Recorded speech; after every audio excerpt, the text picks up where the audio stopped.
اپنے معاملات اللہ کے سپرد کیا کریں۔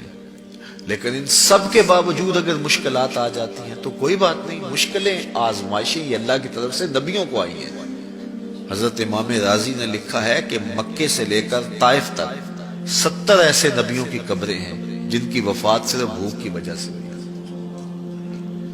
تو ہم ایک دن کا فاقہ آ جائے، تھوڑا سا کاروبار نرم ہو جائے تو بابوں کے پاس بھاگ کے اللہ کے ساتھ شریک ٹھہرانے لگ جاتے ہیں۔ کیوں؟ کس وجہ سے؟ آزمائش سہیں، برداشت کریں۔ تو اوپر نیچے یہ دن بدلتے رہتے ہیں، دن پھرتے رہتے ہیں، ہر وقت جو ہے کہ جادو ہو گیا، ٹونا ہو گیا، سایہ ہو گیا، بندش ہو گئی ہے، ہر وقت اسی چکر سے ہم نکلتے نہیں ہیں۔ اللہ پر توکل رکھیں، وہ رزق دیتا ہے، وہ رزق تنگ بھی کرتا ہے، وہ رزق کشادہ بھی کرتا ہے، بندوں کو آزماتا بھی ہے، بندوں کو ڈھیل بھی دیتا ہے۔ اس کی ڈھیل سے بھی ڈریں اور اس کی آزمائش میں بھی پورا اترنے کی کوشش کریں اور اسی کے حضور دامن پھیلائیں۔ جب مشکلیں آ جائیں تو مصلح بچھا لیں۔ گھر کے بچوں کو بھی کہیں کہ یہ مشکل آ گئی ہے، لگتا ہے اللہ ناراض ہو گیا، چلو مصلح بچھاؤ۔ اگر بیٹیاں بھی نماز پڑھ رہی ہوں، نوافل ادا کر کے رب کے حضور دعا مانگ رہی ہوں، بیٹے بھی دعا مانگ رہے ہوں، چھوٹے چھوٹے بچے بھی دعا مانگ رہے ہوں، تو کیا اللہ خالی موڑ دے گا؟ تو زیادہ سے زیادہ نیک مجالس کے اندر شامل ہو جائیں۔ تو بالخصوص میں اپنے پیر بھائیوں کو پابند کرتا ہوں کہ آپ اپنے گھروں میں بھی پابند کریں، کسی بابے کے پاس نہ جائیں۔ یہ بڑے گندے لوگ ہیں، یہ سامنے اب چیزیں آ رہی ہیں، بڑے گندے اور غلیظ قسم کے لوگ ہیں، ان کی نظروں میں غلاظت بھری ہوئی ہے، اور جو ہے وہ لوگوں کے ہجوم سے کبھی متاثر نہ ہو کہ فلاں وہاں سے اتنے لوگ جا رہے ہیں۔ لا یصیر الباطل حقا بکثرت المتمسکین بہ، اگر کسی جھوٹ کے ساتھ، کسی باطل کے ساتھ زیادہ لوگ وابستہ ہو جائیں تو اس وابستگی سے باطل حق نہیں ہو جاتا۔ لوگ کہتے ہیں جی اتنے لوگ آ رہے ہیں، کچھ ہے تو آ رہے ہیں، تو جو بت خانوں میں جا رہے ہیں اتنے لوگ تو کچھ ہیں تو جا رہے ہیں، کیا مطلب یہ کوئی اب معیار ہے؟ تو جہلا کا جمع ہونا، جہلا کا کہیں جانا، یہ معیار نہیں ہے۔ معیار جو اللہ رسول نے دیا ہے ہمارے نزدیک بس وہی ہے۔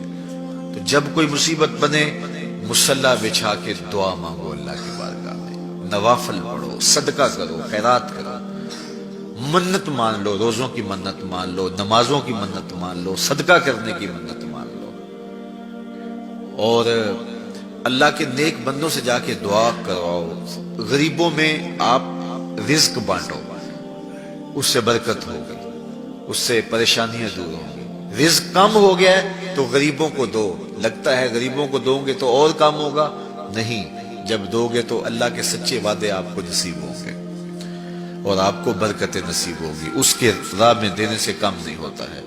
اس لیے میں خاص طور پہ یہ باتیں اس لیے کر رہا ہوں کہ ان دنوں کے اندر بہت زیادہ جو ہے وہ اس طرح کے لوگ ہیں اور مختلف جو ہے وہ چینلز کے اوپر ان کو سامنے لایا جا رہا ہے۔ تو ان لوگوں سے اپنے دامن کو چھڑائیں اور صالحین کی صحبت کو اختیار کریں۔ صالحین کی صحبت سے آپ کو نور ملے گا، روشنی ملے گی۔ آزمائش ٹل جاتی ہے تو پھر بھی، ورنہ اس میں استقامت کی توفیق مانگیں، چونکہ جو بلا پر صبر کرتا ہے اسے بھی اجر دیا جائے گا۔